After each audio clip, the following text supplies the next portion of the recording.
Talent online current affairs ക്ലാസ്സിലേക്ക് സ്വാഗതം.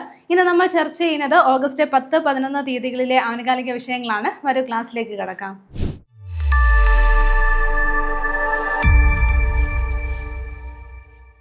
PSC എക്സാമുകളിലെ ഏറ്റവും ഇമ്പോർട്ടൻറ്റ് പാർട്ടാണ് കറണ്ട് അഫെയർ. അപ്പോൾ നമ്മുടെ ഡെയിലി കറണ്ട് അഫെയർ ക്ലാസ്സുകൾ നിങ്ങളെല്ലാവരും കാണുന്നതാണ്. ഈ ക്ലാസ്സുകൾ ആസ്പദമാക്കി തയ്യാറാക്കിയിട്ടുള്ളതാണ് ടാലൻറ്റിൻ്റെ കറണ്ട് അഫെയർ ബുക്ക് 2026 എഡിഷൻ എന്ന് പറയുന്നത്. അപ്പോൾ നമുക്ക് ഇനി വരുന്ന ഈ എക്സാമുകളിലൊക്കെ PSC എക്സാമുകളിലൊക്കെ വളരെ ഇമ്പോർട്ടൻറ്റ് പാർട്ടായിട്ടുള്ള ഈ ഒരു ആനുകാലികത്തിൽ നിങ്ങൾക്ക് ഏറ്റവും ഉയർന്ന സ്കോർ നേടുവാൻ വേണ്ടിയിട്ടാണ് ടാലൻറ്റ് ഈ ഒരു ബുക്ക് പുറത്തിറക്കിയിരിക്കുന്നത്. ടാലൻറ്റിൻ്റെ ഒഫീഷ്യൽ വെബ്സൈറ്റ് വഴിയോ അല്ലെങ്കിൽ ആമസോൺ ഫ്ലിപ്കാർട്ട് വഴിയോ നിങ്ങളുടെ അടുത്തുള്ള ബുക്ക് സ്റ്റോൾ വഴിയോ നിങ്ങൾക്ക് ഈ ബുക്ക് പർച്ചേസ് ചെയ്യാനായിട്ട് സാധിക്കുന്നതാണ്. ഈ ഒരു QR കോഡ് സ്കാൻ ചെയ്യുകയാണെങ്കിൽ ഡയറക്റ്റ്ലി നിങ്ങൾക്ക് ടാലൻറ്റിൻ്റെ ഒഫീഷ്യൽ വെബ്സൈറ്റിൽ പോയി തന്നെ പർച്ചേസ് ചെയ്യാനായിട്ട് സാധിക്കുന്നതാണ്. ഓക്കെ, അപ്പോൾ പെട്ടെന്ന് തന്നെ ഈ ഒരു ബുക്ക് സ്വന്തമാക്കുക, നല്ല രീതിയിൽ പഠിക്കുക. ഇനി നമുക്ക് VFA അതേപോലെ ഡിഗ്രി മെയിൻസ് എക്സാംസ് ഒക്കെ വരുന്നതാണ്. അപ്പോൾ അതിനൊക്കെ വേണ്ടിയിട്ട് ഈ ഒരു ബുക്ക് പ്രയോജനപ്പെടുത്തുക. ഇന്ന് നമ്മൾ ആദ്യം ചർച്ച ചെയ്യുന്നത് ഒരു ബുക്കുമായി ബന്ധപ്പെട്ട പോയിന്റ് ആണ്. ബുക്കിന്റെ പേര് ഇതാണ്, ഓപ്പറ ബോക്സ്. എന്താണ്? ഓപ്പറ ബോക്സ് എന്നുള്ള ബുക്കാണ്. ഈ ഒരു ബുക്ക് എഴുതിയിരിക്കുന്നത് ആരെന്നാണ്? അപ്പോൾ നോട്ട് ചെയ്ത് വെക്കുക, സാറാ ജോസഫ് ആണ്. സാറാ ജോസഫിന്റെ പുതിയൊരു ബുക്കാണ്. എന്താണ്? Opera box. എന്താണ്? ഓപ്പറ ബോക്സ് എന്നാണ് ബുക്കിന് പേര് നൽകിയിരിക്കുന്നത്. അപ്പോൾ ഇത് ആരാണ് എഴുതിയിരിക്കുന്നത് ഓർത്തു വെക്കുക, സാറാ ജോസഫ് ആണ് കേട്ടോ. സാറാ ജോസഫിന്റെ ഒരു പ്രധാനപ്പെട്ട ഒരു രചനയാണ് എന്താണ് ഓപ്പറ ബോക്സ് എന്ന് പറയുന്നത്. അപ്പോൾ ഇതെന്താണ് ഉടൻ തന്നെ നമുക്ക് ഇനി അടുത്ത അവാർഡുകളിലേക്ക് വേണ്ടിയിട്ട് ചിലപ്പോൾ പഠിച്ചു വെക്കേണ്ടി വരുന്നതായിരിക്കും. അപ്പോൾ ഇപ്പൊ തന്നെ ഇതിന്റെ രചയിതാവ് ആരാണെന്നുള്ള കാര്യം നിങ്ങളൊന്ന് പഠിച്ചു വെച്ചേക്കുക. സാറാ ജോസഫ് ആണ് ഓപ്പറ ബോക്സ് എന്നുള്ള ഈ ഒരു ബുക്ക് എഴുതിയിരിക്കുന്നത്. ഓക്കെ, നമുക്ക് അടുത്ത പോയിന്റിലേക്ക് നോക്കാം. ഇനി ഒരു അവാർഡാണ് നമ്മൾ നോക്കുന്നത്. 2026 ഡിറാക് മെഡൽ ലഭിച്ച ഇന്ത്യൻ പ്രൊഫസർ ആരെന്നാണ് നോക്കുന്നത്. 2026 ഏത് അവാർഡാണ്? Dirac medal. ഡിറാക് മെഡൽ ലഭിച്ച ഇന്ത്യൻ പ്രൊഫസർ ആണ്. ആരാണ്? ദീപക് ദർ. ദീപക് ദർ. അപ്പോൾ അദ്ദേഹമാണ് ഈ ഒരു അവാർഡിന് അർഹനായിരിക്കുന്ന ഇന്ത്യൻ പ്രൊഫസർ എന്നുള്ള കാര്യം ഒന്ന് നോട്ട് ചെയ്ത് വെക്കുക.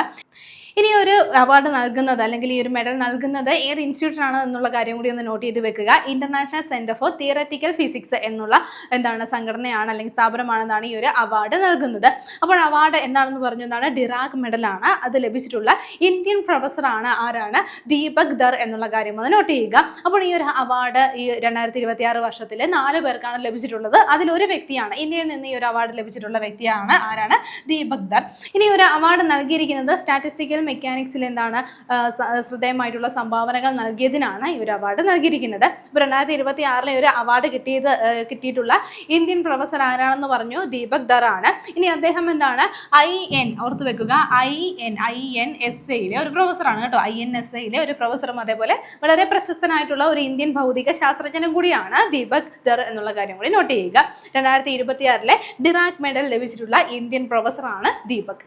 അടുത്ത നമ്മൾ നോക്കുന്നത് ഒരു അപ്പോയിന്റ്മെന്റ് ആണ്. 2026 ഓഗസ്റ്റിൽ US അറ്റോർണി ജനറൽ ആയിട്ട് തിരഞ്ഞെടുക്കപ്പെട്ടത് ആരെന്നാണ് നോക്കുന്നത്.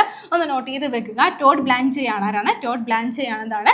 2026 ഓഗസ്റ്റിൽ US അറ്റോർണി ജനറൽ ആയിട്ട് തിരഞ്ഞെടുക്കപ്പെട്ടത്. അപ്പോൾ അദ്ദേഹത്തിന്റെ ഈ ഒരു തിരഞ്ഞെടുപ്പുമായി ബന്ധപ്പെട്ട് കുറച്ച് വിവാദപരമായിട്ടുള്ള കാര്യങ്ങളൊക്കെ നടന്നിട്ടുണ്ടായിരുന്നു. അപ്പോൾ അതൊക്കെ നമ്മൾ ന്യൂസിൽ വായിച്ചിട്ടുണ്ടാകും. എന്തായാലും ഇതൊന്ന് പ്രത്യേകം നോട്ട് ചെയ്ത് തന്നെ പഠിക്കുക.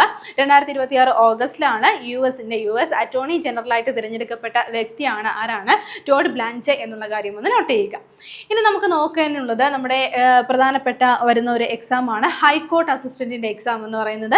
അപ്പോൾ ഈ ഒരു എക്സാമിന് വേണ്ടിയിട്ട് നിങ്ങൾക്ക് നല്ല രീതിയിൽ പഠിക്കാൻ വേണ്ടിയിട്ട് ടാലന്റ് പുറത്തിറക്കിയിട്ടുള്ളതാണ് ഈ ഒരു ഹൈക്കോർട്ട് അസിസ്റ്റന്റിന്റെ റാങ്ക് ഫെയിൽ എന്ന് പറയുന്നത്.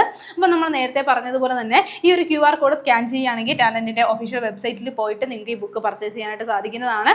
അല്ലെങ്കിൽ ആമസോൺ ഫ്ലിപ്കാർട്ട് വഴിയോ നിങ്ങളുടെ അടുത്തുള്ള ബുക്ക് സ്റ്റോളുകൾ വഴിയോ നിങ്ങൾക്ക് ഈ ബുക്ക് പർച്ചേസ് ചെയ്യാവുന്നതാണ്. ഈ ഒരു എക്സാമിന് നമുക്കറിയാം ഇംഗ്ലീഷ് എന്ന് പറയുന്നത് വളരെ ഇമ്പോർട്ടൻറ്റ് പാർട്ടാണ്. അപ്പോൾ ആ ഒരു കംപ്ലീറ്റ് അപ്ഡേറ്റഡ് ആയിട്ടുള്ള സിലബസ് പ്രകാരമാണ് ബുക്ക് തയ്യാറാക്കിയിട്ടുള്ളത്. മാത്രമല്ല ഇതിനകത്ത് പ്രീവിയസ് ഇയർ ക്വസ്റ്റ്യൻസും കൊടുത്തിട്ടുണ്ട്. ഓക്കെ, അപ്പോൾ ഇതെല്ലാം അടങ്ങിയിട്ടുള്ള ഈ ബുക്കാണിത്. ഉടൻ തന്നെ നിങ്ങൾ ഈ ഒരു ബുക്ക് പർച്ചേസ് ചെയ്ത് നല്ല രീതിയിൽ പഠിക്കുക. ഇനി നമ്മുടെ പോയിന്റിലേക്ക് നമുക്ക് പോകാം. അപ്പോൾ ഇനി നോക്കുന്നത് ഒരു പരിശോധനയാണ്. പരിശോധനയുടെ പേര് ഇതാണ്, ഓപ്പറേഷൻ ഗ്രിപ്പ്. ഓപ്പറേഷൻ ഗ്രിപ്പ് എന്നുള്ള പരിശോധനയാണ്. എന്തിനു വേണ്ടിയിട്ടുള്ള പരിശോധനയാണ്? സംസ്ഥാനത്തെ ഗുണ്ടകളെ അമർച്ച ചെയ്യാനുള്ള പോലീസിന്റെ പരിശോധനയാണ് ഓപ്പറേഷൻ ഗ്രിപ്പ് എന്ന് പറയുന്നത്. അപ്പോൾ റീസെൻ്റ്ലി നമുക്കറിയാവുന്നതാണ് കുറേ അധികം വിഷയങ്ങൾ ഇതുമായി ബന്ധപ്പെട്ട് ഗുണ്ടാ സംഘങ്ങളുമായി ബന്ധപ്പെട്ടിട്ടൊക്കെ വളരെ വിവാദമായിട്ടുള്ള കാര്യങ്ങളൊക്കെ ന്യൂസുകളിലൊക്കെ ഉണ്ടായിരുന്നു. അപ്പോൾ പോലീസിൻ്റെ പോലീസ് ഇതുമായി ബന്ധപ്പെട്ട് പുതിയതായിട്ട് ആരംഭിക്കുന്ന ഈ ഒരു പരിശോധനയാണ് എന്താണ് ഓപ്പറേഷൻ ഗ്രിപ്പ് എന്നുള്ള കാര്യം ഒന്ന് നോട്ട് ചെയ്ത് വെക്കുക. അപ്പോൾ അതിൻ്റെ ഉദ്ദേശം എന്താണെന്ന് പറഞ്ഞു, നമ്മുടെ സംസ്ഥാനത്തെ ഗുണ്ടകളെ അമർച്ച ചെയ്യുന്നതിന് വേണ്ടിയിട്ടാണ് പോലീസ് ഈ ഒരു പരിശോധന നടത്തുന്നത്. മാത്രമല്ല ഈ ഒരു പരിശോധനയുടെ ഭാഗമായിട്ട് തന്നെ ഈ ഒരു ഗുണ്ടകൾക്കൊക്കെ നമ്മുടെ സംസ്ഥാനത്തുള്ള ഗുണ്ടാ സംഘങ്ങൾക്കുമൊക്കെ ഉള്ള സാമ്പത്തിക സഹായങ്ങൾ ചെയ്യുന്നതുമായി ബന്ധപ്പെട്ടിട്ടുള്ള പരിശോധനയും ഇതിനൊപ്പം നടക്കുന്നുണ്ട്. ഓക്കെ, അപ്പോൾ ഈ ഒരു പരിശോധനയ്ക്ക് നൽകിയിരിക്കുന്ന പേരെന്താണ്? ഓപ്പറേഷൻ ഗ്രിപ്പ് എന്നാണ്. ഓപ്പറേഷൻ ഗ്രിപ്പ് എന്നാണ്. അപ്പോൾ നമ്മുടെ ഈ ഒരു പോലീസിന്റെ കാര്യം പറഞ്ഞ സ്ഥിതിക്ക് നമുക്കറിയാം, നമ്മുടെ ആഭ്യന്തര വകുപ്പ് മന്ത്രി ആരാണ്? രമേശ് ചെന്നിത്തലയാണ്. രമേശ് ചെന്നിത്തലയാണ് നമ്മുടെ നിലവിലെ ആഭ്യന്തര വകുപ്പ് മന്ത്രി എന്നുള്ള കാര്യം ഒന്ന് നോട്ട് ചെയ്ത് വെക്കുക. ഇനി നമ്മൾ ഇതേപോലെ ആഭ്യന്തര വകുപ്പിന്റെ കീഴിലായിട്ട് വന്നിട്ടുണ്ടായിരുന്ന ഒരു പ്രധാനപ്പെട്ട ഓപ്പറേഷൻ ആയിരുന്നു ഓപ്പറേഷൻ തൂഫാൻ എന്നുള്ളത്. ഈ കഴിഞ്ഞ പരീക്ഷയ്ക്കൊക്കെ ചോദിച്ചതാണ്. ഓപ്പറേഷൻ തൂഫാൻ എന്താണെന്ന് നിങ്ങൾക്ക് എല്ലാവർക്കും അറിയാവുന്നതാണ്. അപ്പോൾ ആ ഒരു പരീക്ഷയിൽ വന്നതുപോലെ തന്നെ ഞാൻ നിങ്ങളോടൊരു ചോദ്യം ചോദിക്കുകയാണ്. ഓപ്പറേഷൻ തൂഫാൻ എന്തിനു വേണ്ടിയിട്ടുള്ളതായിരുന്നു? അപ്പോൾ എന്താണ്? Operation Toofan the dash hunt എന്ന രീതിയിലായിരുന്നു ആ ഒരു ഫുൾ നെയിം വന്നിട്ടുണ്ടായിരുന്നത്. അപ്പോൾ എന്തിൻ്റെ പരിശോധനയാണ്, അല്ലെങ്കിൽ എന്തുമായി ബന്ധപ്പെട്ടിട്ടുള്ളതായിരുന്നു എന്നുള്ള കാര്യം ഒന്ന് നിങ്ങളൊന്ന് കമൻറ്റ് ചെയ്യണേ. അടുത്ത നമുക്ക് പോയിന്റിലേക്ക് പോകാം. ഇനി നമ്മൾ നോക്കുന്നത് ഒരു മൊബൈൽ ബ്രോഡ്കാസ്റ്റ് അലേർട്ട് സിസ്റ്റമാണ്. അപ്പോൾ ഈ ഒരു സിസ്റ്റത്തിന് നൽകിയിരിക്കുന്ന പേര് സജേത് എന്നാണ്. എന്താണ്? സജേത് എന്നുള്ളതാണ്. എന്താണെന്ന് നമുക്ക് നോക്കാം. റെഡ് അലേർട്ട് പ്രഖ്യാപിച്ച ജില്ലകളിൽ മൊബൈൽ ഫോണുകളിലേക്ക് മുന്നറിയിപ്പ് സന്ദേശം നൽകുന്ന ഒരു മൊബൈൽ ബ്രോഡ്കാസ്റ്റ് അലേർട്ട് സിസ്റ്റമാണ്. എന്താണ്? സജേത് എന്നുള്ള കാര്യം ഒന്ന് നോട്ട് ചെയ്യുക. അപ്പോൾ എന്താണ്? ഒരു അലേർട്ട് സിസ്റ്റമാണ്. അതായത് ഈ ഒരു റെഡ് അലേർട്ട് ഒക്കെ പ്രഖ്യാപിച്ചിരിക്കുന്ന സ്ഥലങ്ങളിൽ എന്താണ് അതുമായി ബന്ധപ്പെട്ട്, അതായത് റെഡ് അലേർട്ട് പ്രഖ്യാപിക്കുന്നത് തന്നെ അവിടെ എന്താണ് കടുത്ത എന്തെങ്കിലും പ്രകൃതി പ്രക്ഷോഭങ്ങളോ അല്ലെങ്കിൽ എന്തെങ്കിലും ദുരിതങ്ങളോ വരാൻ സാധ്യത ഉണ്ട് എന്ന രീതിയിലാണ് നമ്മൾ റെഡ് അലേർട്ട്, നമ്മളെപ്പോഴും അലേർട്ടായിട്ട് ഇരിക്കണം എന്നുള്ള രീതിയിൽ ഈ ഒരു റെഡ് അലേർട്ട് പ്രഖ്യാപിക്കുന്നത്. അപ്പോൾ ഈ ഒരു സമയത്ത് തന്നെ പെട്ടെന്ന് അടിയന്തരമായിട്ട് എല്ലാവരെയും ഒന്ന് എന്താണ് അലേർട്ട് ചെയ്യണം, അല്ലെങ്കിൽ എന്താണ് അവരെല്ലാവരെയും ഉണർത്തണം എന്നുള്ള രീതിയിൽ, ജനങ്ങളെയൊക്കെ ഉണർത്തണം എന്നുള്ള രീതിയിലാണ് ഈ ഒരു അലേർട്ട് സിസ്റ്റം കൊണ്ടുവന്നിരിക്കുന്നത്. സജേത് എന്നാണ് പേര് നൽകിയിരിക്കുന്നത്. കോടിക്കണക്കിന് ജനങ്ങളുടെ മൊബൈലിലേക്ക് ഒരേ സമയം തന്നെ അസാധാരണ ശബ്ദത്തോട് കൂടിയിട്ട് സന്ദേശം അയക്കാൻ കഴിയുന്ന രീതിയിലാണ് നാഷണൽ ഡിസാസ്റ്റർ പോർട്ടലായിട്ടുള്ള ഈ ഒരു സജേത് എന്നുള്ള സംവിധാനം എന്താണ് ഒരുക്കിയിരിക്കുന്നത്. അപ്പോൾ ഈ ഒരു സംവിധാനം ഒരുക്കിയിരിക്കുന്നത് നമ്മുടെ എന്താണ് സംസ്ഥാന ദുരന്ത നിവാരണ അതോറിറ്റിയും അതേപോലെ ടെലികമ്മ്യൂണിക്കേഷൻ വകുപ്പും ചേർന്നിട്ടാണ് സജേത് എന്നുള്ള ഈ ഒരു മൊബൈൽ ബ്രോഡ്കാസ്റ്റ് അലേർട്ട് സിസ്റ്റം തയ്യാറാക്കിയിരിക്കുന്നത്. ഓക്കെ, അപ്പോൾ ഓർത്ത് വെക്കുക, സജേത് എന്നാണ് ഇതിന്റെ പേര്. അപ്പോൾ ഇത് എന്തിനു വേണ്ടിയിട്ടാണെന്ന് പറഞ്ഞു. റെഡ് അലേർട്ട് ഒക്കെ പ്രഖ്യാപിച്ചിട്ടുള്ള മൊബൈൽ ഫോണുകളിലേക്ക് മുന്നറിയിപ്പ് സന്ദേശം നൽകുന്നതിന് വേണ്ടിയിട്ടാണ് ഈ ഒരു സജേത് എന്ന് പറയുന്ന സിസ്റ്റം പ്രവർത്തിക്കുന്നത്. അടുത്ത നമ്മൾ നോക്കുന്ന പോയിന്റ്, നിലവിലെ ED ഡയറക്ടർ ആരെന്നാണ്. നമുക്കറിയാം, എന്താണ്? രാഹുൽ നവീനാണ്. ആരാണ്? രാഹുൽ നവീനാണ് എന്നാണ് നിലവിലെ ED ഡയറക്ടർ എന്നുള്ള കാര്യം ഒന്ന് നോട്ട് ചെയ്ത് വെക്കുക. നമുക്കറിയാവുന്നതാണ്, നമ്മൾ നേരത്തെയും പഠിച്ചിട്ടുള്ളതാണ്. ഇപ്പോൾ ഇതിന്റെ പ്രാധാന്യം എന്തെന്ന് പറഞ്ഞാൽ അദ്ദേഹത്തിന്റെ കാലാവധി 1 വർഷത്തേക്ക് കൂടി നീട്ടിയിരിക്കുകയാണ് കേട്ടോ. എന്താണ്? നമ്മുടെ നിലവിലെ ED ഡയറക്ടർ ആയിട്ടുള്ള രാഹുൽ നവീൻ, അദ്ദേഹത്തിന്റെ കാലാവധി എന്താണ്? 1 വർഷം കൂടി സർക്കാർ നീട്ടിയിരിക്കുകയാണ്. അപ്പോൾ ഒന്ന് പഠിച്ചു വെക്കണേ. ഇനി നമ്മൾ നോക്കുന്ന പോയിന്റ് ഇതാണ്. 30 വർഷങ്ങൾക്ക് ശേഷം എവറസ്റ്റിൽ നിന്ന് ഗ്രീൻ ബൂട്ട്സ് പർവ്വതാരോഹന്റെ മൃതദേഹം എന്താണ് ഇന്ത്യ വീണ്ടെടുക്കുകയാണ്. അപ്പോൾ എന്താണ് ഗ്രീൻ ബൂട്ട്സ് എന്ന് നമ്മുടെ എവറസ്റ്റിൽ അറിയപ്പെടുന്നത് ആരുടെ മൃതദേഹമാണ് എന്നുള്ള കാര്യം ഒന്ന് നോട്ട് ചെയ്ത് വെക്കുക. ഡോർജെ മൊറൂപ്പ് എന്ന അദ്ദേഹത്തിന്റെ മൃതദേഹമാണ് ഗ്രീൻ ബൂട്ട്സ് എന്ന് അറിയപ്പെടുന്നത്. അപ്പോൾ അദ്ദേഹം ധരിച്ചിരുന്നത് ഗ്രീൻ ബൂട്ട്സ്, പച്ച കളറിലെ ബൂട്ട്സ് ആയതുകൊണ്ടാണ് ആ ഒരു പോയിന്റിനെ അല്ലെങ്കിൽ ആ ഒരു മേഖലയെ ഗ്രീൻ ബൂട്ട്സ് എന്ന് പറയുന്നത്. അപ്പോൾ ഈ ഒരു അദ്ദേഹത്തിന്റെ മൃതദേഹം 30 വർഷങ്ങളായിട്ട് അവിടെ എവറസ്റ്റിൽ തന്നെയാണുള്ളത്. ഇന്ത്യ വീണ്ടെടുക്കുകയാണ്. അപ്പോൾ ഇന്ത്യയുടെ ഇന്ത്യൻ ടിബറ്റൻ ബോർഡർ പോലീസ് ആ ഒരു മൃതദേഹം വീണ്ടും എടുക്കാൻ വേണ്ടിയിട്ടുള്ള ശ്രമങ്ങൾ നടത്തിക്കൊണ്ടിരിക്കുകയാണ്. അപ്പോൾ ഈ ഒരു സംഭവം എന്ന് പറഞ്ഞാൽ 1996 സംഭവിക്കുന്നത്. അതായത് 1996 ഇന്ത്യൻ ടിബറ്റൻ ബോർഡർ പോലീസിലെ ഒരു അംഗമായിട്ടുള്ള ഡോർജെ മൊറൂപ്പ്, അദ്ദേഹം ഉൾപ്പെടെ 6 പേർ നമ്മുടെ എവറസ്റ്റ് കീഴടക്കാൻ വേണ്ടിയിട്ടുള്ള ഒരു ശ്രമത്തിലായിരുന്നു. അപ്പോൾ ഈ 6 പേരും ഈ ഒരു എവറസ്റ്റ് കീഴടക്കാനായിട്ട് പോവുകയാണ്. അപ്പോൾ സാധാരണ രീതിയിൽ നേപ്പാളിൽ നിന്ന് തുടങ്ങുന്ന യാത്രയ്ക്ക് പകരം അവർ ചൈനയിൽ നിന്നും, കുറച്ച് ഡിഫിക്കൽട്ട് ആയിട്ടുള്ള പാതയായിട്ടുള്ള ചൈനയിൽ നിന്നും എവറസ്റ്റ് കയറി കീഴടക്കാൻ വേണ്ടിയിട്ട് ശ്രമിക്കുകയായിരുന്നു. എന്നാൽ ഈ ഒരു അവരുടെ യാത്രയിൽ 3 പേർ പകുതി വഴിയിൽ അത് ഉപേക്ഷിച്ച് തിരിച്ചു മടങ്ങുകയായിരുന്നു. കാലാവസ്ഥ മോശമായതിനെ തുടർന്ന് 3 പേര് പകുതി വഴിയിൽ തിരിച്ചു പോരുകയും ബാക്കി 3 പേരെന്താണ് എവറസ്റ്റ് കീഴടക്കാൻ വേണ്ടി ശ്രമിക്കുകയും ചെയ്തു. അങ്ങനെ 1996 മെയ്യിൽ അവരെന്താണ് എവറസ്റ്റ് കീഴടക്കി. ആ 3 വ്യക്തികളാണ് ആരാണ്? ഡോർജെ മൊറൂപ്പ്, അതേപോലെ സെവാങ് സ്മാല, അതേപോലെ സെവാങ് പാൽജോർ എന്നിവർ. അപ്പോൾ ഈ 3 പേരും എന്താണ് എവറസ്റ്റ് കീഴടക്കി തിരിച്ചിറങ്ങുകയായിരുന്നു. തിരിച്ചിറങ്ങുമ്പോഴാണ് അവരെന്താണ് ഹിമപാതത്തിൽ പെടുകയും ഈ ഒരു 3 പേരും എന്താണ് മരിക്കുകയും ചെയ്തു. ഈ 2 പേരുടെയും മൃതദേഹം ഇതുവരെ കണ്ടെത്താനായിട്ട് സാധിച്ചിട്ടില്ല. എന്നാൽ എന്താണ് ഈ ഒരു ഡോർജെ മൊറൂപ്പ് അദ്ദേഹത്തിന്റെ മൃതദേഹം അവിടെ 30 വർഷങ്ങളിലായിട്ട് ഒരു ഡെത്ത് സോണിൽ എന്താണ് നിലകൊള്ളുകയായിരുന്നു. അപ്പോൾ അദ്ദേഹത്തിന്റെ മൃതദേഹം ഇപ്പോഴും അവിടെ കിടക്കുകയാണ്. അദ്ദേഹത്തിന്റെ ഈ ഒരു മൃതദേഹത്തെയാണ് അവരെന്താണ് ഗ്രീൻ ബൂട്ട്സ് എന്ന പേരിൽ പോയിന്റ് ചെയ്യുന്നത്, എവറസ്റ്റിൽ ഗ്രീൻ ബൂട്ട്സ് എന്ന പേരിൽ പോയിന്റ് ചെയ്യുന്നത്.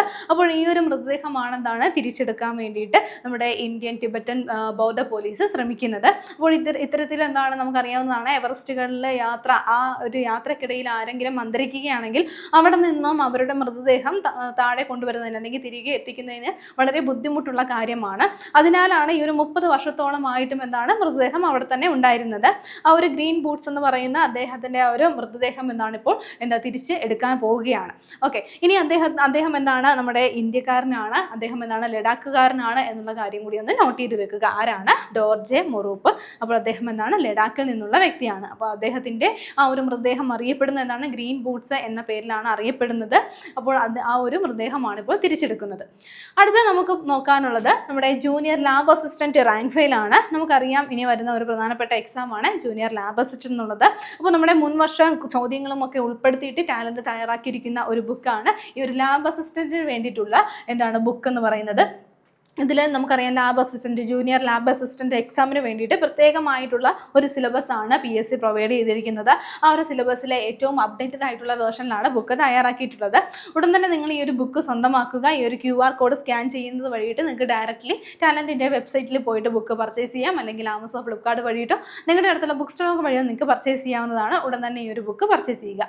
നമ്മുടെ പോയിന്റിലേക്ക് തിരിച്ചു വരാം. ഇനി നമ്മൾ നോക്കുന്നത് ഒരു ചുഴലിക്കാറ്റാണ്. ചുഴലിക്കാറ്റിൻ്റെ പേര് ഇതാണ്, ഡോൾഫിൻ. എന്താണ് പഠിക്കാൻ വളരെ എളുപ്പമാണ്. ഡോൾഫിൻ എന്നുള്ള ചുഴലിക്കാറ്റാണ്. അപ്പോൾ അടുത്തിടെ, അതായത് 2026 ഓഗസ്റ്റ് ചൈനയിൽ കനത്ത നാശനഷ്ടത്തിനിടയാക്കിയ ഒരു ചുഴലിക്കാറ്റാണ് ഡോൾഫിൻ എന്ന് പറയുന്ന ഈ ഒരു ചുഴലിക്കാറ്റ്. ഈ ഒരു ചുഴലിക്കാറ്റ് ചൈനയിൽ മാത്രമല്ല അഫക്റ്റ് ചെയ്തിട്ടുണ്ടായിരുന്നത്. തായ്വാൻ, അതേപോലെ ഫിലിപ്പീൻസ്, ജപ്പാൻ തുടങ്ങിയ രാജ്യങ്ങളിലും ഈ ഒരു കാറ്റ് അഫക്റ്റ് ചെയ്തിട്ടുണ്ടായിരുന്നു. എന്നാൽ ചൈനയിൽ വളരെയധികം കനത്ത നാശനഷ്ടമാണ് ഈ ഒരു ചുഴലിക്കാറ്റ് ഉണ്ടാക്കിയിരിക്കുന്നത്. അപ്പോൾ ഈ ഒരു ചുഴലിക്കാറ്റിൻ്റെ പേരെന്താണെന്ന് ഓർത്തു വെക്കുക, ഡോൾഫിൻ എന്നാണ്. ഡോൾഫിൻ എന്നാണ് 2026 ഓഗസ്റ്റിലാണ് ചൈനയിൽ ഈ ഒരു ചുഴലിക്കാറ്റ് ആഞ്ഞടിച്ചത്.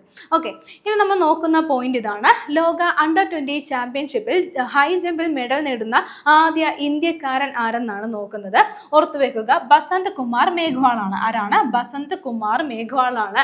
എന്താണ് പ്രത്യേകത? വളരെ വലിയൊരു നേട്ടമാണ് കൈവരിച്ചിരിക്കുന്നത്.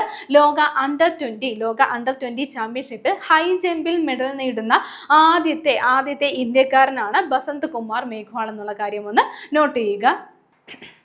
പുരുഷന്മാരുടെ ഹൈ ജമ്പിൽ 19 വയസ്സുള്ള ബസന്ത് കുമാർ മേഘ്വാൾ 2.21 മീറ്റർ ചാടിയാണ് വെള്ളി മെഡൽ നേടിയിരിക്കുന്നത്. വെള്ളി മെഡലാണ് അദ്ദേഹം നേടിയത്. 2.21 മീറ്റർ ചാടിയാണ് അദ്ദേഹം വെള്ളി മെഡൽ സ്വന്തമാക്കിയിരിക്കുന്നത്. അപ്പോൾ ഈ ഒരു പുരുഷന്മാരുടെ ഹൈ ജമ്പിൽ സ്വർണ്ണ മെഡൽ നേടിയ വ്യക്തി ആരാണെന്ന് കൂടി ഒന്ന് നോട്ട് ചെയ്ത് വെക്കുക.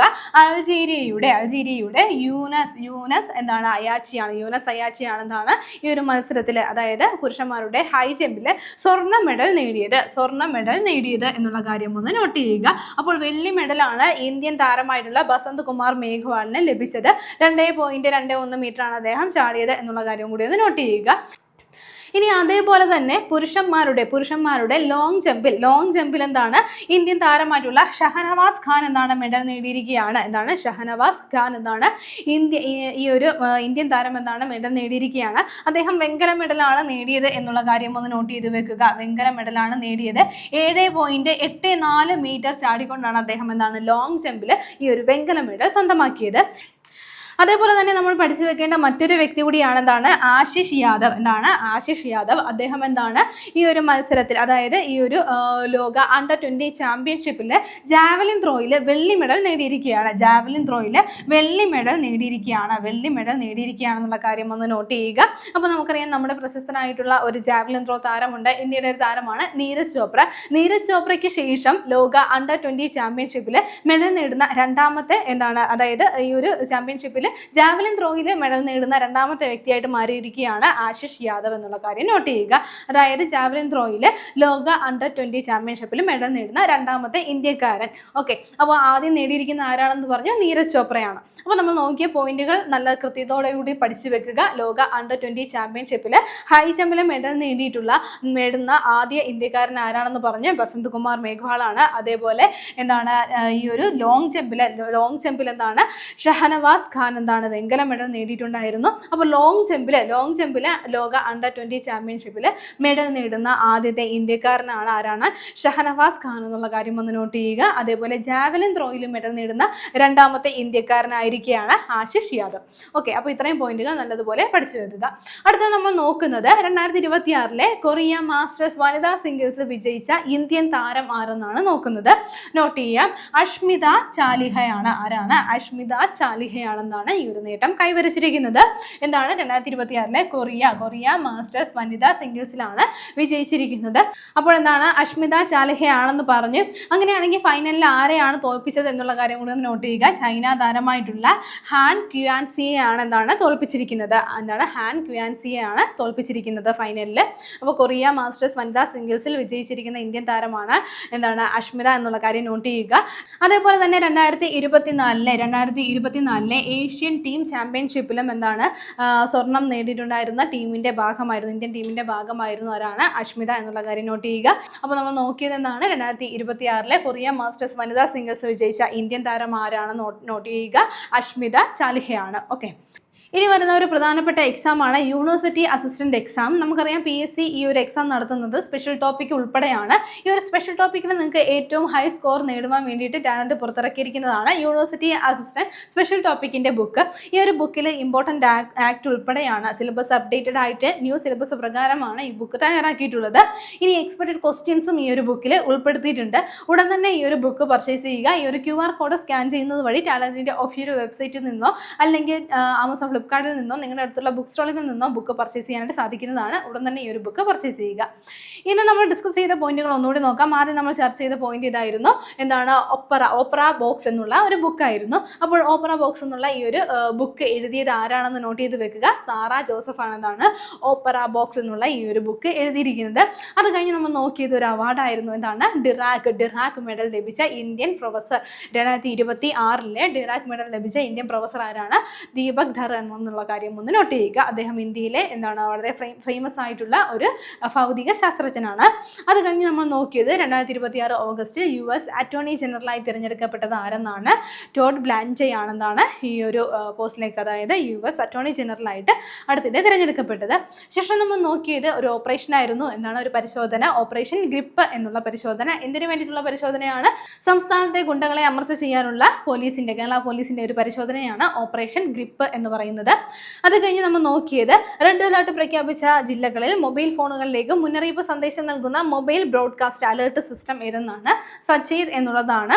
അപ്പോൾ കോടിക്കണക്കിന് ജനങ്ങളിലേക്ക് ഒരേ സമയം തന്നെ മൊബൈലിൽ ഒരു ശബ്ദത്തോട് കൂടിയിട്ട് സന്ദേശം അയക്കാൻ കഴിയുന്നതാണ് ഈ ഒരു സിസ്റ്റം. അത് കഴിഞ്ഞ് നമ്മൾ നോക്കിയത് നിലവിലെ ED ഡയറക്ടർ ആരെന്നാണ്? രാഹുൽ നവീനാണ്. നമുക്കറിയാവുന്ന കാര്യമാണ്. അദ്ദേഹത്തിന്റെ കാലാവധി 1 വർഷത്തേക്ക് കൂടി നീട്ടിയിരിക്കുകയാണ്. ശേഷം നമ്മൾ നോക്കിയ പോയിന്റ് ഇതായിരുന്നു. 30 വർഷങ്ങൾക്ക് ശേഷം എവറസ്റ്റിൽ നിന്ന് ഗ്രീൻ ബൂട്ട്സ് പർവ്വതാരോഹകന്റെ മൃതദേഹം ഇന്ത്യ വീണ്ടെടുക്കുകയാണ്. അപ്പോൾ അദ്ദേഹത്തിന്റെ മൃതദേഹം 30 വർഷങ്ങളായിട്ട് എവറസ്റ്റിൽ തന്നെയാണുള്ളത്. അദ്ദേഹം, അതായത് ഡോർജെ മൊറൂപ്പ് ഈ ഒരു പർവ്വത ആരോഹണം നടത്തുന്ന സമയത്ത് അദ്ദേഹം ധരിച്ചിരുന്നത് ഗ്രീൻ കളറിലെ ബൂട്ട്സ് ആയിരുന്നു. അതുകൊണ്ടാണ് ഇങ്ങനെ ഒരു പേര് വരാൻ കാരണം. അപ്പോൾ ആ ഒരു മൃതദേഹം വീണ്ടെടുക്കുകയാണ് ഇന്ത്യൻ ടിബറ്റൻ ബോർഡർ പോലീസ്, അത് വീണ്ടെടുക്കുകയാണ്. അത് കഴിഞ്ഞിട്ട് നമ്മൾ നോക്കിയത് ഒരു ചുഴലിക്കാറ്റാണ്. ഡോൾഫിൻ എന്നുള്ള ചുഴലിക്കാറ്റാണ്. ചൈനയിൽ 2026 ഓഗസ്റ്റിൽ ചൈനയിൽ കനത്ത നാശനഷ്ടത്തിനിടയാക്കിയ ഒരു ചുഴലിക്കാറ്റാണ്. മാത്രമല്ല ജപ്പാൻ, അതേപോലെ തന്നെ ഫിലിപ്പൈൻസ്, തായ്വാൻ തുടങ്ങിയ രാജ്യങ്ങളിലും ഈ ഒരു ചുഴലിക്കാറ്റ് ബാധിച്ചിട്ടുണ്ടായിരുന്നു. അത് കഴിഞ്ഞിട്ട് നമ്മൾ നോക്കിയത് ലോക അണ്ടർ 20 ചാമ്പ്യൻഷിപ്പിൽ ഹൈ ജമ്പിൽ മെഡൽ നേടുന്ന ആദ്യ ഇന്ത്യക്കാരൻ ആരെന്നാണ്. ബസന്ത് കുമാർ മേഘ്വാൾ ആണ്. അപ്പോൾ അദ്ദേഹം ഈ ഒരു മത്സരത്തിൽ വെള്ളി മെഡലാണ് നേടിയിട്ടുണ്ടായിരുന്നത് എന്നുള്ള കാര്യം കൂടി ഒന്ന് നോട്ട് ചെയ്യുക. വെള്ളി മെഡൽ നേടിക്കൊണ്ട് അദ്ദേഹം ഹൈ ജമ്പിൽ മെഡൽ നേടുന്ന ഈ ഒരു ലോക അണ്ടർ 20 ചാമ്പ്യൻഷിപ്പിൽ ഹൈ ജമ്പിൽ മെഡൽ നേടുന്ന ആദ്യത്തെ ഇന്ത്യക്കാരനായിട്ട് മാറിയിരിക്കുകയാണ്. കൂടെ രണ്ട് മറ്റു വ്യക്തികളെ കൂടി നമ്മൾ പഠിച്ചിട്ടുണ്ടായിരുന്നു, ഇന്ത്യൻ താരങ്ങളെ കൂടി പഠിച്ചിട്ടുണ്ടായിരുന്നു, അതുകൂടി പഠിച്ചു വെക്കണേ. ശേഷം നമ്മൾ നോക്കിയത് 2026 കൊറിയ മാസ്റ്റേഴ്സ് വനിതാ സിംഗിൾസ് വിജയിച്ച ഇന്ത്യൻ താരം ആരെന്നാണ് നോക്കിയത്. അഷ്മിത ചാലിഹയാണ്. അപ്പോൾ ഈ ഒരു 2026 കൊറിയ മാസ്റ്റേഴ്സ് വനിതാ സിംഗിൾസിൽ വിജയിച്ചിരിക്കുന്ന ഇന്ത്യൻ താരമാണ് ആരാണ്? അഷ്മിത ചാലിഹ. ഓക്കെ, ഇനി നമുക്ക് നമ്മുടെ വേരിയസ് LGS എക്സാം ഉടൻ തന്നെ വരുന്നതാണ്. വളരെ പ്രധാനപ്പെട്ട ഒരു എക്സാമാണ് ഈ ഒരു LGS എക്സാം എന്ന് പറയുന്നത്. മുൻവർഷ ചോദ്യങ്ങളും അതേപോലെ NCERT പാഠഭാഗങ്ങളും ഒക്കെ ഉൾപ്പെടുത്തിയിട്ടാണ് ടാലന്റ് ഈ ഒരു ബുക്ക്, ഈ ഒരു റാങ്ക് ഫെയർ തയ്യാറാക്കിയിട്ടുള്ളത്. ഇനി വരുന്ന ഈ ഒരു എക്സാമിന് നിങ്ങൾക്ക് ഏറ്റവും മികച്ച റാങ്ക് നേടുവാൻ വേണ്ടിയിട്ടാണ് ടാലന്റ് ബുക്ക് പുറത്തിറക്കിയിരിക്കുന്നത്. ഈ ഒരു QR കോഡ് സ്കാൻ ചെയ്തുകൊണ്ട് നിങ്ങൾക്ക് ബുക്ക് പർച്ചേസ് ചെയ്യാനായിട്ട് സാധിക്കുന്നതാണ്. ഉടൻ തന്നെ ബുക്ക് പർച്ചേസ് ചെയ്ത് നല്ല രീതിയിൽ പഠിക്കുക. ഓക്കെ, അപ്പോൾ നമുക്ക് കഴിഞ്ഞ ക്ലാസ്സുമായി ബന്ധപ്പെട്ടിട്ടുള്ള 2 ചോദ്യങ്ങൾ നോക്കാം. ആദ്യത്തെ ചോദ്യം ഇതാണ്. 2026 VT സ്മാരക ട്രസ്റ്റിന്റെ സാഹിത്യ പുരസ്കാരം ലഭിച്ചത് ആർക്കെന്നാണ് ചോദ്യം. Option A M Mukundan, option B PV Shajikumar, option C Benyamin, option D Subhash Chandran.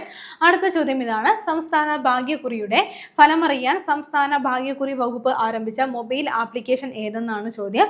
Options നോക്കാം. Option A Kerala lottery official, option B Bhagya Kerala, option C smart lottery, option D lottery Kerala. ശരി ഉത്തരങ്ങൾ താഴെ കമന്റ് ചെയ്യുക. നമ്മുടെ കഴിഞ്ഞ ക്ലാസ്സിൽ നൽകിയിരുന്ന ചോദ്യങ്ങളുടെ ഉത്തരം നോക്കാം. ആദ്യത്തെ ചോദ്യം ഇതായിരുന്നു. അനിൽ മേനോൻ ബഹിരാകാശ നിലയത്തിന് പുറത്ത് സ്പേസ് വാക്ക് നടത്തിയ ദൗത്യം ഏത് പേരിലാണ് അറിയപ്പെടുന്നത് എന്നാണ് ചോദിച്ചിരുന്നത്. ശരി ഉത്തരം ഏതാണ്? ഓപ്ഷൻ ബി ആണ്. US സ്പേസ് വാക്ക് 96 എന്നാണ് ഈ ഒരു ദൗത്യം അറിയപ്പെടുന്നത്. അടുത്ത ചോദ്യം ഇതായിരുന്നു. ആർത്തവ വിരാമ പ്രായത്തിലുള്ള സ്ത്രീകൾക്കായി ഋതുധാര പദ്ധതി എന്ന പദ്ധതി ആരംഭിച്ച സംസ്ഥാനം ഏതെന്നായിരുന്നു ചോദ്യം. ശരി ഉത്തരം ഏതാണ്? ഓപ്ഷൻ സി ആണ്. കർണാടകയാണ് ഇത്തരത്തിലൊരു പദ്ധതി ആരംഭിച്ചത്. ഇന്ന് നമ്മൾ ചർച്ച ചെയ്ത പോയിന്റുകൾ നിങ്ങൾക്ക് എല്ലാവർക്കും മനസ്സിലായി കാണുമെന്ന് വിശ്വസിക്കുന്നു. നന്നായി പഠിക്കുക, നന്നായി മുന്നേറുക. മറ്റൊരു ക്ലാസ്സുമായി വീണ്ടും കാണാം.